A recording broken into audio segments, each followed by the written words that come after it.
கர்த்தர் நல்லவர், அவர் கிருபை என்றும் உள்ளது. ஆமென் சொல்லலாமா? ரோமர் 10ஆம் அதிகாரம் 5ஆம் வசனத்தை வாசிக்கலாம். ரோமர் 10:5.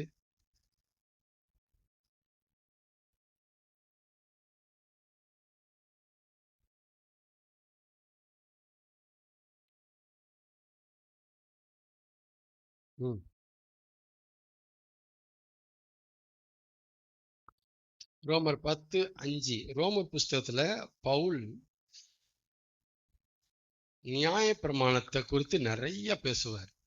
அதே மாதிரி நியாயப்பிரமாணத்தை நீங்க தெரிஞ்சுக்கணும்னா ரோமர் புஸ்தகத்துக்கு வாங்க. கலாத்தியர்ல இன்னும் கொஞ்சம் பேசியிருக்கிறாரு. எபிரேயர்ல நிறைய டெப்தா வரும். அதுலயே வரும் நியாயப்பிரமாணம். அது நிறைய அந்த ஆசரிப்பு இந்த விஷயம் நிறைய வந்தாலும் நியாயப்பிரமாணம் டச் ஆகும். பட் ரொம்ப உங்களுக்கு அப்படியே நிறைய அதிகமா கிடைக்கிறது ரோம புஸ்தகத்துல நிறைய கிடைக்கும். நியாயப்பிரமாணத்தை குறித்து நீங்க புரிஞ்சுக்க வேண்டியது. அடுத்து கலாத்தியர் வரும். சரிங்களா? அப்புறம் பலி அது இதெல்லாம் பார்த்தீங்கன்னா அங்க போயிடணும். எபிரேயர் போயிட்டீங்கன்னா பலி சம்மந்தப்பட்ட நிறைய பேசுவார். இதுல பேசி இருக்கிறாரு. நியாயப்பிரமாணத்தினால் ஆகும் இலவசம் நிறுத்தீங்களா? நியாய பிரமாணத்தினால் ஆகும் நீதியை குறித்து இவைகளை செய்கிற மனுஷன் இவைகளாலே பிழைப்பான், இவைகளாலே நீதிமான் ஆவான். இதான் நியாய பிரமாணத்தின் நீதி. நியாய பிரமாணத்தின் நீதிங்கிறது சுயநீதி. என்ன நீதி அது? சுயநீதி. எப்படி சொல்றோம் சுயநீதின்னு? அவர் ஒன்ன சொல்லிடுவாரு, நாம் அதை செஞ்சிட்டோம்னா நீதி. அவர் கட்டளைகளை கொடுத்துருவாரு, நாம புரிஞ்சுக்கிட்டு எஃபோர்ட் போட்டு செஞ்சு முடிச்சிட்டோம்னா நீதி.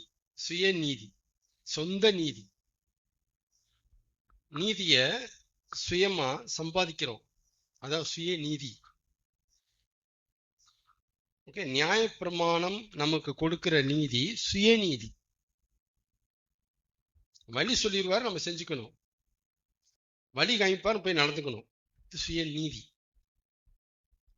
அப்ப நியாயப்பிரமாணத்தின் படியான நீதினா என்ன, நியாயப்பிரமாணத்தின்படி நீதிமான் ஆகுதல்னா என்னன்னு நீங்க புரிஞ்சுக்கணும். அதான் புரிஞ்சுக்கணும். அப்ப நியாயப்பிரமாணம் சொல்லுகிற நீதி என்ன நீதி? சுயநீதி. ஆனா கலாத்தியர் வாசிங்க 3:11 வாசிங்க. கலாத்தியர் 3:11. கலாத்தியர் 3:11 எல்லாரும் எடுத்து வாசிங்க. நேரம் அன்னைக்கு டாபிக், டிப்ஸ் இல்ல.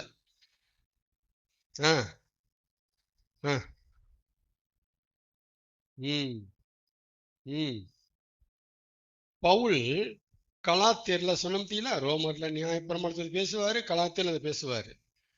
நியாய பிரமாணத்தினாலே ஒருவனும் தேவனிடத்தில் நீதிமான் ஆகிறது இல்லை என்பது மறைவா இல்ல, வெட்ட வெளிச்சமா இருக்கு. அப்ப நியாய பிரமாணத்தை கொடுத்த மோசே கூட என்ன ஆகல? நீதிமான் ஆகல. நம்பலாமா? அதான் அதிர்ச்சியான செய்தி இது. நியாய பிரமாணத்தினால ஒருத்தன் கூட நீதிமான் ஆகல. அப்படின்னா என்ன அர்த்தம்? அவர் நியாய பிரமாணத்துல இதை செய்ய, அதை செய்ய, அதை செய்யாத, இதை செய்யாத, அப்படி செய்ய, இப்படி செய்ய, அப்படி செய்யாத, இப்படி செய்யாத அப்படின்னு அவர் கொடுத்த கட்டளைகளை 100% கடைபிடிக்க முடிந்த, செய்ய முடிந்த ஒரு ஆள் கூட இல்லைன்னு அர்த்தம். கொலை செய்யாதிருப்பாயாக அப்படிங்கிற கட்டளைய பெர்ஃபெக்டா கடைபிடிச்சிட்டு ஒருத்தர் திருடுனா அப்படின்னா அவன் நீதிமான் அல்லன்ட்ட. கொலை செய்யலப்பா, ஆனா நீ களவு செஞ்சியே அப்படிங்கிற. இந்த மாதிரி பிரச்சனை வரும். 99ல கரெக்டா இருந்துட்டு 1ல கோட்டை விட்டாலும் நீதிமானம் இல்லை. 99 100 வாங்கணுன்ட்டாரு. 100 வந்தாதான் நீதிமான். 100 வர முடியலையே. அது எனக்கு தெரியுமே. உனக்கு தெரியணும்ல. எனக்கு தெரியுமே. உனக்கு தெரியணும்ப்பா. புரியுதுங்களா? அப்ப நியாய பிரமாணம் மோசே மூலமாக கொடுக்கப்பட்டது. நியாய பிரமாணத்தை வாங்கின மோசேயே நீதிமான் ஆகல. அப்ப ஏசாயா, எசேக்கியல், எரேமியா, தாவீது, சாலமோன் பட்டியல் அடுக்குங்க. இங்க ஆள் நினைக்கிறவங்க யாருமே நியாய பிரமாணத்தின்படி நீதிமான் ஆகவில்லை. அப்படி நீதிமான் ஆயிருந்தாங்கன்னா இயேசு வந்து சாக வேண்டிய அவசியம் இல்லை. சரிதானே? இந்தா எசேக்கியால முடிஞ்சிருக்கு பாரு, நீதிமான் ஆகுன்னு சொல்லிட்டு போயிட்டே இருப்பாரு. ஒருத்தன் கூட ஆகல. தாவீதால முடிஞ்சிருக்குல, அவரே சொல்ல முடியல, தேவனே சொல்ல முடியல. இருதயத்துக்கு ஏற்றவன், ஆனா நியாய பிரமாணத்தின்படி நீதிமான் அல்ல. இந்த வித்தியாசத்தை நீங்க புரிஞ்சுக்கணும். பைபிள் படிக்கும் போது இதெல்லாம் சொல்லித்தர எனக்கு ஆள் கிடையாது. அவர் வந்திருக்கிறான்னு தெரியுது எல்லாமே. தாவீதின் இருதயத்துக்கு ஏற்றவனாக கண்டேன், எனக்கு சித்தமானதை எல்லாம் அவன் செய்வான். ஆனா நியாய பிரமாணத்தின்படி அவனால் செய்ய முடியாது. அவன் நீதிமான் அல்ல. இது வேற, அது வேற. கிளியரா? சரி, இப்ப நியாய பிரமாணத்தின் நீதியை நீங்க புரிஞ்சுக்கிட்டீங்க.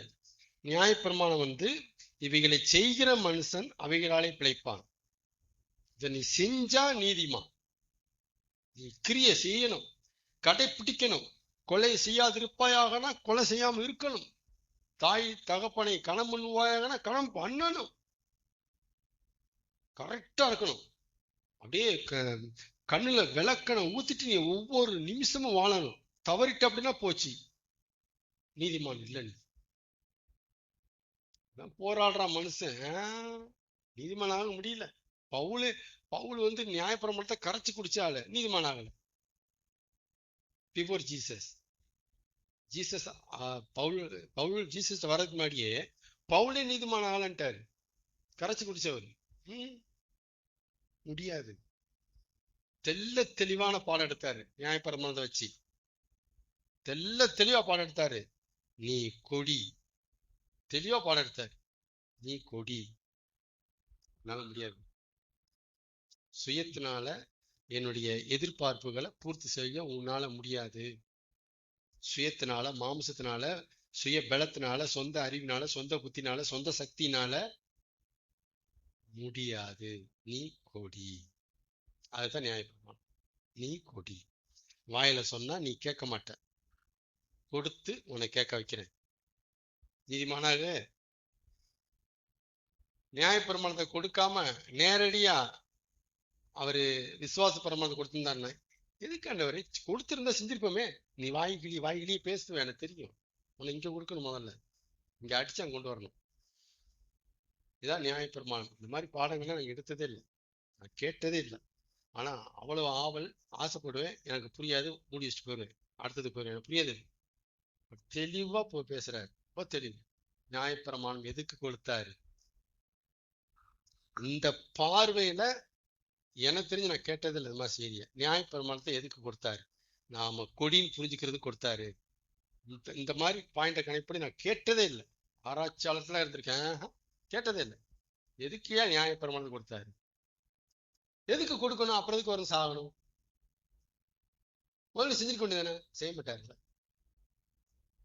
செய்ய மாட்டார்ல. நியாயப்பிரமாணத்தினாலே ஒருவனாகிலும் நீதிமானாகவில்லைன்ட்டு தெரிஞ்சவர் எதுக்கு கொடுத்தாரு?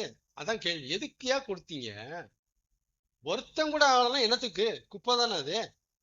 வேஸ்ட் தானே, டைம் வேஸ்ட், வருஷம் வேஸ்ட், நாள் வேஸ்ட், வேஸ்ட் தானே. எதுக்கு கொடுத்தீங்க? அதான் பதில். எதுக்கு கொடுத்தீங்க? ஓ லட்சணம்டா, மனுஷன் லட்சணம்டா. உங்க புத்தி சரியில்லடா. அதான் சொல்றேன் இல்லையா, கொஞ்சமா தேரியில சொல்லி தருவாரு, அநேகத்தை பப்ளிக்க சொல்லி தருவாரு, பட்டு சொல்லி தருவாரு. கொஞ்சமா தான் தேரி இருக்கும். நிறைய விஷயம் இளையகுமாரன் தான். இளையகுமாரன் பட்டு ரைட் கரெக்ட் விடு, நடக்க விட்டுறவன. சரிங்களா? இதுதான் அது. நம்ம நடக்க விடுறாரு அப்படின்னு புரிஞ்சுக்கிறதுக்காக. ஓகே, டாபிக் அது இல்லை. அப்ப நியாயப்பிரமாணத்தின்படி யாருமே நீதிமானாங்கிறது வெட்ட வெளிச்சமா இருக்குன்ட்டு பவுல் வெட்ட வெளிச்சம் அடித்து தந்திருக்கிறாரு. அப்ப அந்த ஆஸ்பெக்ட்ல வச்சு பார்த்தா மோசே டு ஜீசஸ்க்கு முன்னாடி வரைக்கும் எடுத்துட்டீங்கன்னா நீதிமான் ஆகல.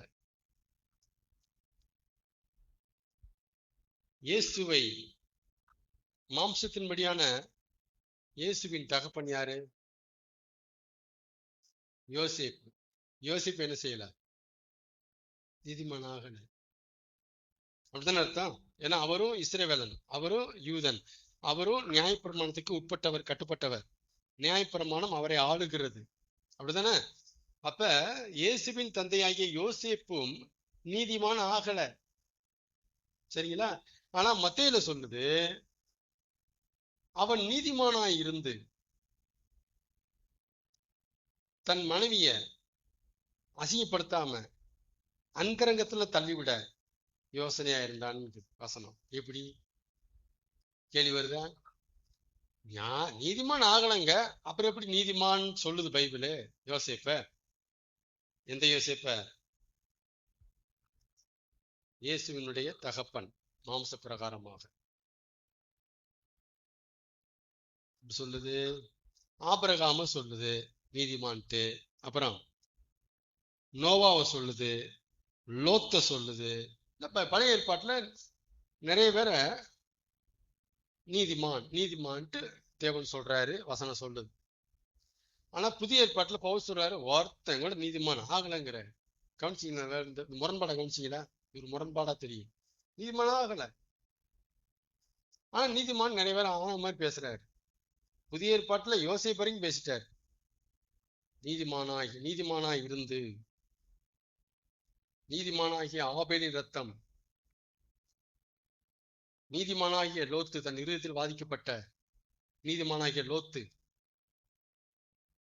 அப்புறம் நோவாவை குறித்து உத்தமனும் நீதிமானும் நிறைய பேர் பேசி இருக்கிறாரு.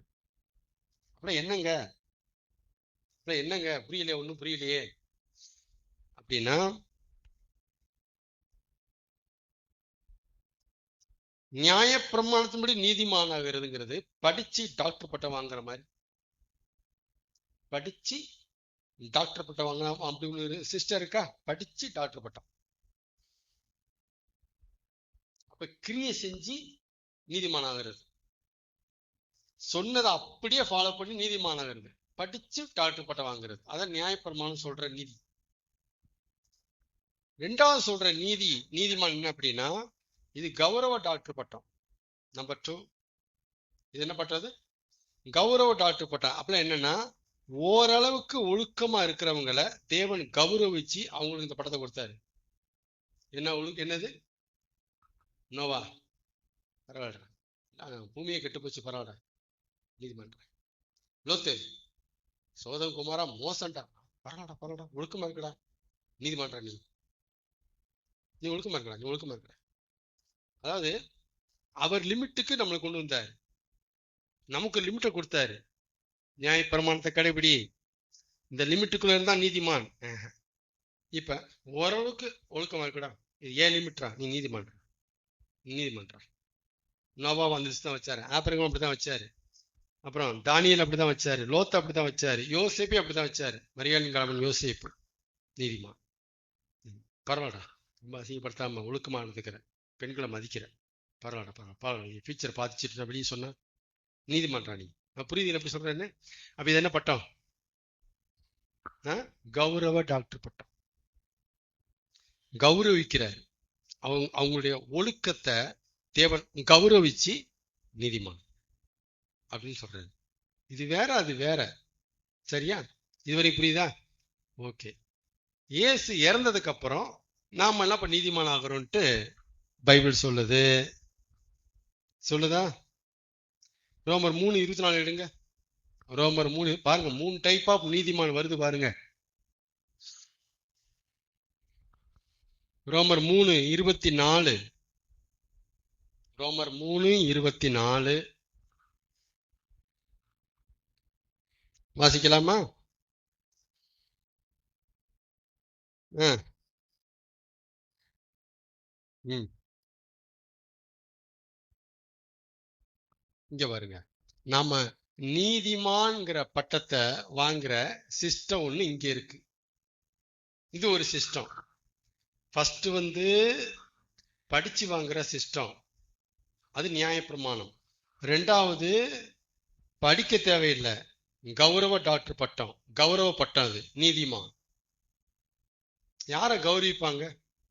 ஆக்சுவலா டாக்டர் அவங்க படிக்கல. அவங்க டாக்டர் பட்டம் வாங்குறதுக்கு படிக்கல நிறைய பேர். ஆனா அவங்களுடைய நன்னடத்தை, அவங்க சமூகம் செஞ்ச சேவைகள், அந்த மாதிரி ஒரு பெரிய காரியங்கள் வச்சு வேலி பண்றாங்க இல்லையா உலகத்துல, கௌரவிக்கிறோம் டாக்டர் பட்டம், கௌரவ டாக்டர் பட்டம். கௌரவிக்கிறதுக்கு என்ன பட்டம் தான் கொடுக்குறாங்க? டாக்டர் பட்டம் கொடுக்குறாங்க. இது உலகத்துல இருக்கு. இதே மாதிரி தேவன் சிஸ்டம், அது ஒரு சிஸ்டம், இது ஒரு சிஸ்டம்.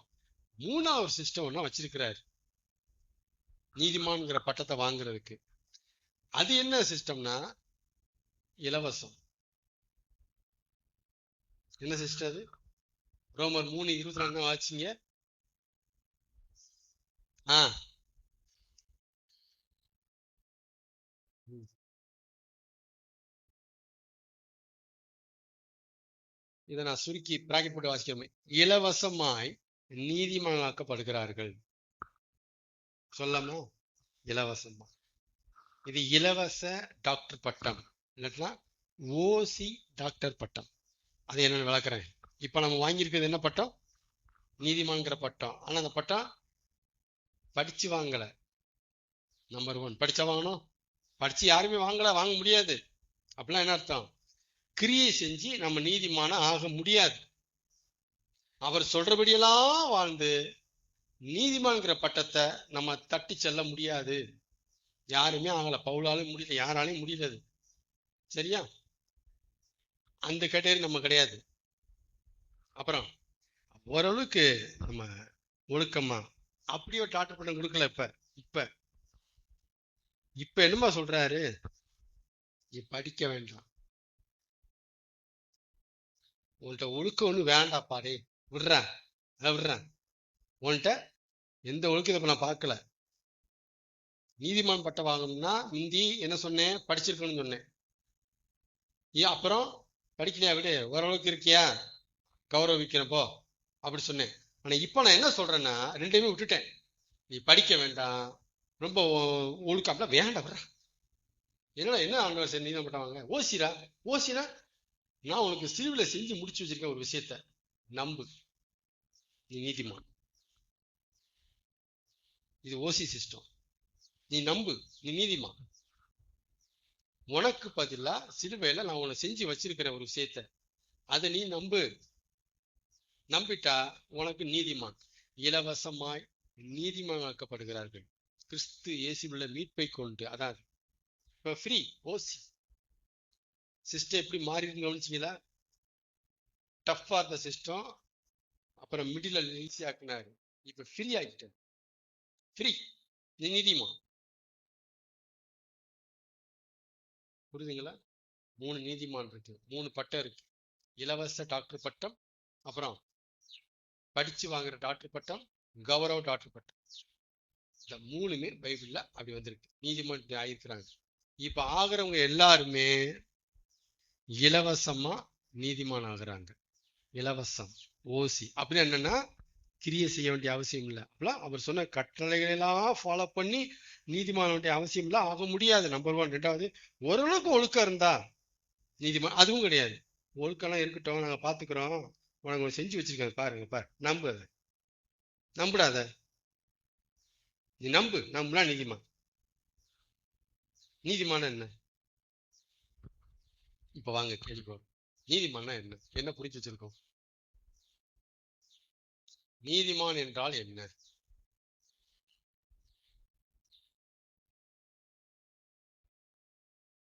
நீதிமான், நீதிமான்னா கரெக்டா எக்ஸாக்ட் வேர்டு குற்றம் அற்றவன். குற்றம் அற்றவன், அது பேர்தான் நீதிமான்.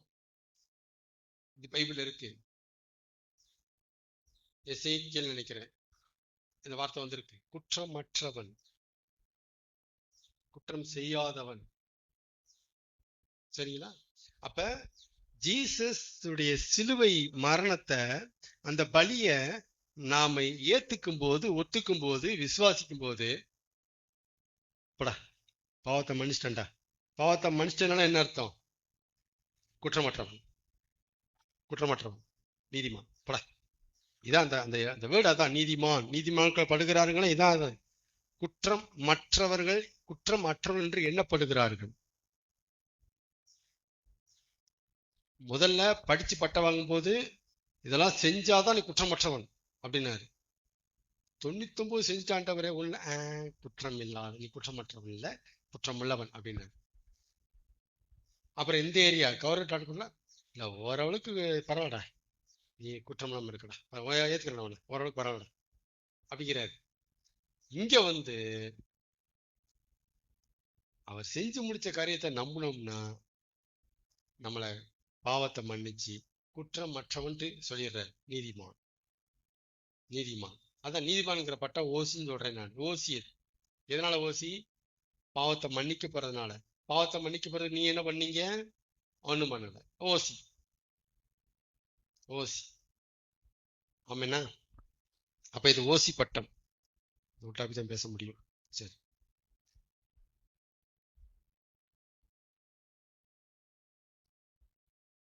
நீதிமான் பட்டத்தை புதிய ஏற்பாட்டுல அவர் ஓசி ஆக்குனது நிமித்தம் அந்த பட்டத்தை நாம வாங்குறத அவர் ரொம்ப ஈஸி ஆக்கிட்டாரு.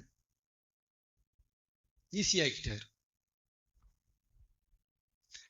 ஓசி பட்டம் ஈஸியா வாங்க முடியுது.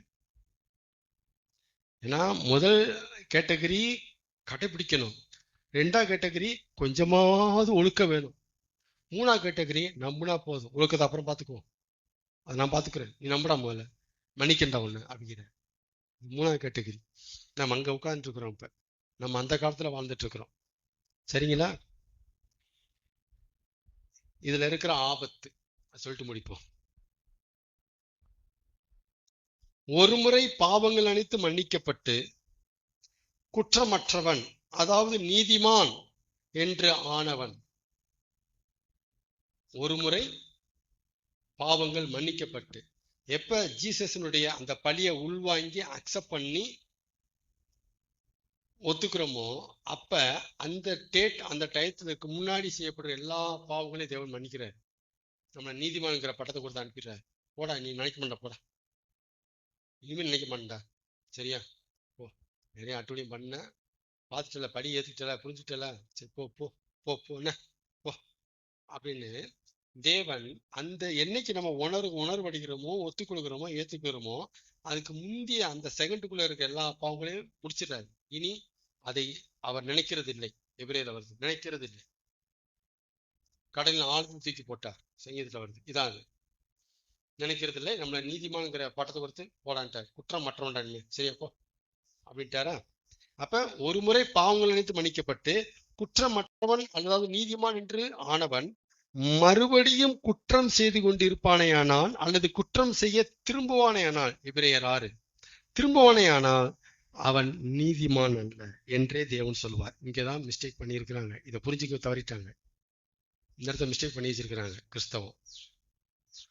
ஒரு முறை பாவம் மன்னிக்கப்பட்டு, முதல் முறை பாவம் மன்னிக்கப்பட்டு, அப்படி சொல்லுவோம், முதல் முறை பாவம் மன்னிக்கப்பட்டு அவராலே குற்றமற்றவன் நீதிமான் என்கிற பட்டத்தை வாங்கி வெளியே வந்தவன் திரும்பவும் குற்றத்தை தொடர்வானேயானால், குற்றம் செய்வானேயானால், குற்றம் செய்து கொண்டு இருப்பானேயானால் அவனை தேவன் நீதிமான் என்று பார்க்கிறதில்லை. பாவம் செய்யாத ஒரு குழந்தை போல பார்க்கின்றார் பரம தகப்பனா.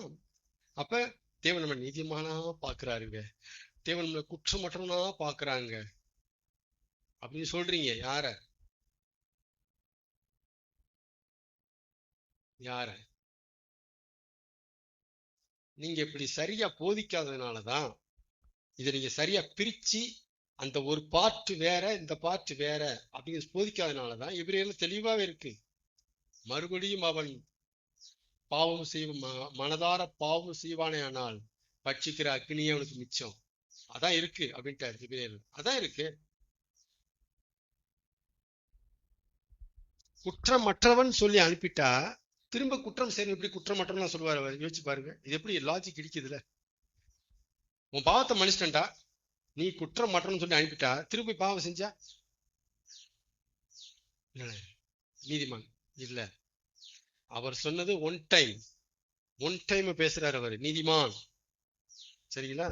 திரும்ப குற்றம் செய்வானேயானால் தேவன் உன்னை நீதிமான் அல்ல என்றே தேவன் பார்ப்பார். நீதிமான் பார்க்க மாட்டார். நீதிமான் அல்ல, குற்றம் உள்ளவன் நீ. அதான் சொன்னேன், பொது மன்னிப்பு தனி மன்னிப்பு சொல்லி கொடுத்த ஆரம்பத்துல. அது பொது மன்னிப்பு, காமன் ஃபர்கிவ்னஸ். இது பர்சனலா பேசணும். ஏன்னா சிலுவைக்கு அப்புறம் தான் தேவன் மன்னிக்கிறாருங்கிறது பொய். சிலுவைக்கு முன்னாடியே இயேசு வாழ்ந்த காலத்திலேயே பாவியான ஸ்திரியை தேவன் மன்னிச்சிருக்கிறாரு. படுக்கையோட இறக்கணவன மன்னிச்சிருக்கிறாரு. அவரு மகனே உன் பாவங்கள் மன்னிக்கப்பட்டது சொன்னார்ல, மன்னிக்கப்பட்டிருக்கல பாவம். அப்ப சிலுவை பலியே இல்லையே, அப்ப அது எந்த மன்னிப்பு? அது எங்க இருந்து மன்னிச்சாரு? நம்ம எல்லாம் பிரிச்சு பார்க்கல. அது தனி மன்னிப்பு, இது பொது மன்னிப்பு. உலகம் அனைத்துக்கும் ஒரு பொது மன்னிப்பை வச்சிட்டாரு சிலுவையில.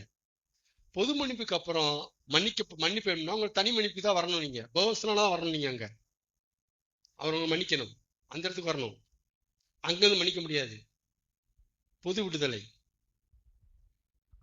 பொது மன்னிப்பு வேற, தனி மன்னிப்பு வேற. சரி, ஒரு டாபிக்கா பேசலாம். இதை நீங்க புரிஞ்சுக்குங்க. குற்றம் செய்ய திரும்புவானேயானால் அவனை நீதிமான் அன்றே தேவன் தீர்ப்பார். சோ நாம் குற்றம் செய்தாலும் குற்றம் செய்து கொண்டிருந்தாலும் தேவன் நம்மை குற்றமற்றவனாகத்தான் நீதிமானாகத்தான் பார்ப்பார் என்கிற ஹைப்பர் கிரேஸின் உபதேசம் தவறு. அவங்க இதைத்தான் பேசுறாங்க. இதுக்கு நம்ம அடி போட்டோம், இதுக்கு நம்ம தான் அடி போட்டு வச்சோம். அவங்க பேச ஆரம்பிச்சிட்டாங்க. நீங்க கிரேஸ ஓவரா மிஞ்சி பேசுறது, அதான் ஹைப்பர் கிரேஸ். மிஞ்சி போறாங்க. ஒன்ஸ் நீதிமான், எப்ப நீதிமான் தப்பு. ஒன்ஸ் ரட்சிக்கப்பட்டாய், எப்பயும் தப்பு. பைபிளோட சொல்லவே இல்லை, தப்பு. ஒன்ஸ் பாவம் மன்னிக்கப்பட்டது, எப்பயும் மன்னிக்கப்பட்ட தப்பு. அந்த ஒன்ஸ்ங்கிறதெல்லாம் ஜீசஸ மீட் பண்றதுக்கு முன்னாடிதான் ஒன்ஸ். மீட் பண்ணதுக்கு அப்புறம் ஸ்டார்டிங் ஆகுது, அப்புறம் தான் மேட்டர் ஸ்டார்ட் ஆகுது. அதை புரிஞ்சுக்கல. ஒன்ஸுங்கிறது அதுக்கு முன்னால செஞ்சது ஒன்ஸ். அதுக்கப்புறம் வர்றதெல்லாம் அவருக்கு நமக்குள்ள பர்சனலா வரும், காமன்ல வராது. அவர் அங்கிருந்து அதுல இருந்து எடுத்து மன்னிக்கவும் மாட்டார், மன்னிக்கவும் கூடாது. அது பொது மன்னிப்பு, அங்கிருந்து எடுக்க கூடாது.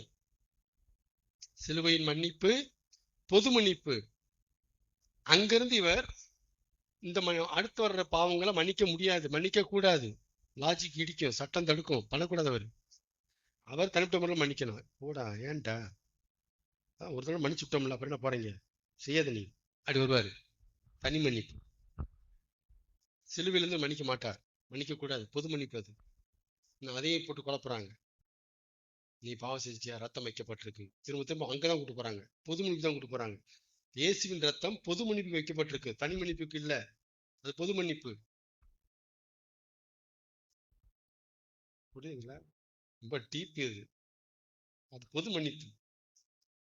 இது தனி மன்னிப்புக்கு நீ வரணும். அவருடைய இரக்கத்தினால அவர் மனசு மன்னிக்கிறது. தனி மன்னிப்புல வருவார், இங்க இருந்து எடுத்துருவார் மன்னிப்பை. அது அங்க இருந்து எடுத்துறது பொது மன்னிப்பு. திரும்ப திரும்ப நீ அங்க போய் நிற்க சொல்றீங்க.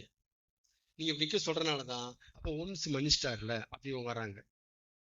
திரும்ப எங்க போய் கை காமிக்கிறீங்க? அங்க போய் கை காமிக்கிறீங்க. மன்னிக்கப்பட்டு வெளிவந்ததுக்கு அப்புறம் மன்னிப்புக்கு எங்க போய் நிற்க சொல்றீங்க? சிலுவையில. அப்ப என்ன சொல்றாங்க, நம்ம திரும்ப நீங்க அங்கதான் போய் நிக்கிறீங்க, அதை ஒரு நாள் மன்னிச்சிட்டார்ல, அதான் ஒரு நாள் மன்னிச்சான்னு சொல்றோம். இவங்க அப்படி வர்றாங்க. எவ்வளவு பெரிய தப்பு நடந்திருக்கு பாருங்க. இங்க வர்றாங்க, பாவம் செய்யறீங்க, நீங்க திரும்ப போய் என்ன சொல்றீங்க, அங்க போய் நிக்கிறீங்க. அவர் என்ன செய்யறாரு, மன்னிக்கிறாரு. அப்ப எல்லாத்தையும் மனுஷாதானே அர்த்தம். அப்படி கொண்டு போறாங்க அவங்க. ஹைப்பர் கிரேசி வந்தது காரணம் அவங்க இல்ல, நம்ம உபதேசம் தான் வர வச்சிருக்கு. நம்ம உபதேசம் தான் ஸ்ட்ராங்கா வர வச்சிருக்கு. தெளிவா நான் சொல்றேன், நம்ம பண்ற உபதேசம் தப்பு. அதனால நீங்க சொல்றத இன்னும் கொஞ்சம் ஆழமாக்கி ஹைப்பர் கிரேசிட்டாங்க, ஆழமாக்கிட்டாங்க, அவ்வளவுதான். சரிங்களா? அது பொது மன்னிப்பு அப்படி சொல்ல தெரியல. ரெண்டாவது ஒன்ஸ் நீதிமான், அடுத்து வர்றதெல்லாம் நீதிமான் தான் பார்ப்பாரு. அது நமக்கு அவருக்குள்ள தனிப்பட்ட உறவுல சரி பண்ணணும், அது வேற இது வேற அப்படின்னு நம்ம சொல்லித்தரல. அதனால ஹைப்பர் கிரேஸ் உபதேசம் தவறு. ஆனா ஏன் வந்துச்சுங்கிறதுக்கு காரணம் சொல்லிட்டேன். நீங்க இப்படி காமிக்கிறதுனால அவங்க அப்படி எடுக்கிறாங்க பாயிண்ட. பட் என்கிட்ட வந்து நான் அப்படி காட்ட மாட்டேன். இப்போ என்கிட்ட வந்து அவங்க இந்த பாயிண்ட் சொல்ல முடியாது. நான் மாத்திட்டேன். நான் ரெண்டா பிரிச்சுட்டேன். ரெண்டா அந்த ஹைப்பர் கிறிஸ் எடுபடாது. ரெண்டையும் மாத்தி பேசுறேன். ஒன்னா பேசினாதான் பிரச்சனை. சரிங்களா? அதனாலதான் ஒன்னா பேசுறவங்க அவர்கிட்ட போய் இன்னும் பேச முடியல. அவங்க இந்த கேள்வி கேட்பாங்க. திரும்ப மன்னிக்கிறது அங்க போய் நிக்கிறீங்க, நீ என்ன திரும்ப திரும்ப நின்று மன்னிப்பு வாங்கிட்டு வரீங்க, நான் ஒன்ஸ் போயிட்டே இருக்கிறோம், எல்லாம் ஒண்ணுதானே. எப்படி ரொம்ப கவனமா அதெல்லாம் ஆட்டம் நடத்துனாரு. பிரச்சனை ஏன் வந்துச்சு, ஏன் அப்படி நினைக்கிறாங்க, நம்ம சைடு நம்ம கிறிஸ்டின் சைடு என்ன பண்ணியிருக்கிறோம், ஓ இந்த மாதிரி உபதேசம்னா அப்படி வந்திருக்கு. இப்போ நீதிமானாளர் 3 டைப்பா இருக்கு. நம்ம இருக்கிறது ஃப்ரீல நிக்கிறோம். அந்த ஃப்ரீ கூட ஒன் டைம் தான், ஒன் டைம் பட்டம் தான் அது. திரும்ப திரும்ப அப்படியே பண்றது நீதிமான்ல, நீதிமான் பட்டம் வராது. ஃபர்ஸ்ட் என்ட்ரிக்கு தான் தேவன படத்தை கொடுத்தாரு. மனுஷன்டா, குற்றம் இல்லடா, நீ ஒழுங்கா வாங்கிட்டா ஒழுங்கா, அப்படி அதுக்கு தான் வர்றாரு. உள்ள உள்ள வா, நீ திரும்ப திருப்பி அப்படியே சாக்கெல்லாம் விழுவுங்கிறதுக்கு அதை அவர் கொடுக்கல. அந்த படத்தை அவர் அது கொடுக்கல. அவர் ஒரு தடவை கழுவிட்டே குளிப்பாட்டிட்டே வந்துட்டேன்னா வந்துடணும். திரும்ப கழுவிட்டு அப்படின்னா தேவனை நீதிமானாகவே பார்க்கிறான்ட்டு சாக்கடையிலே குளிச்சுட்டு இருக்கிறதா? இல்ல, இது லாஜிக்காவே டிஸ்டர்ப் இடிக்குதுன்னு தெரியல. அப்படி செய்ய மாட்டாரு. நீங்க இப்படியே சொல்றதுனாலதான் அவங்க ஒன்ஸ் சேவ்டுன்ட்டாங்க, ஒன்ஸ் நீதிமான்ட்டாங்க. Hyper grace. இனி என்ன செஞ்சாலும் தேவன் பார்க்கறது இல்லை, கண்டுக்கிறது இல்லை. அவர் சிலுவையில் எல்லாம் முடித்து விட்டார், எல்லா பாவங்களையும் மன்னித்து முடித்து விட்டார். அதனால நீங்க திரும்ப திரும்ப போய் கேட்டாலும் அவர் அதை மன்னிக்கிறார் அப்படின்னு சொல்லி முடிச்சிட்டாங்க. எவ்வளவு பெரிய ஆபத்து பாருங்க. நம்ம பண்ண உபதேசம் இன்னொரு உபதேசம் உருவாகிறதுக்கு காரணமாயிருச்சு. என்ன நீங்க போய் நிக்கிறீங்க திரும்ப திரும்ப சிலுவைக்கு முன்னாடி, நாங்க ஒன் சேவ்டுன்னு புரிஞ்சுக்கிட்டோம், நான் நிக்க மாட்டேன், அவ்வளவுதான் அப்படிங்கிறாங்க. சரிங்களா? அது வேற. பாத்தீங்களா? இதை நமக்கு சொல்லித்தராருன்னா நோக்கர். உலகம் ஃபுல்லா கிறிஸ்தவமே அப்படி இருக்கு. நமக்கு சொல்லித்தராருன்னா நோக்கர். என்னமோ திட்டம் வச்சிருக்கிறார், எதே உள்ள கொண்டு வர பாக்குறார். கிறிஸ்தவ சந்தையில மார்க்கெட்ல இறக்க பாக்குறார். கள்ள உபதேசங்களுக்கு வேறா இருக்கிற இந்த உபதேசம் தான் அழிக்கணும். அழிச்சாதான் இந்த உபதேசம் நிற்கும். இது போய் கள்ள உபதேசம் வராதுல்ல, எப்படி வரும்? சரிங்களா? அதனாலதான் பவுலோ எபிரேயர் யாரா இருந்தாலும் எச்சரிக்கிறாங்க, ஒழுங்கா இருங்க, கவனமா இருங்க, பரிசுத்தமா ஏன் சொல்றாங்க? இதுதான், நீ ஒன்ஸ் நீதிமான் ஆயிட்ட, ஒன்ஸ் பாவம் மன்னிக்கப்பட்டுருச்சு, ஒன்ஸ் சிலுவையில இருந்து எல்லாம் வாங்கிட்ட, திரும்ப ஒழுங்காரு. ஒழுங்கு ஏன் எச்சரிக்கிறாங்க? நீதிமன் இல்லாம போயிருவ, திரும்ப நீ பாவம் மன்னிக்கப்பட வேண்டிய வரும், உனக்கு இது பிரச்சனை வருது, ஒழுங்காரு. ஒன்ஸ் உடனே கிடையாது அப்படி சொல்ல வர்றாங்க. அவங்களுக்கு இதெல்லாம் புரியுது. எபிரேயர் எல்லாமே புரியுது அவங்களுக்கு, அவங்க நல்லா புரிஞ்சு இருக்கிறாங்க. நமக்கு தான் வெளிச்சம் இல்லை, நமக்கு லகுவா எடுத்துக்கிட்டோம்.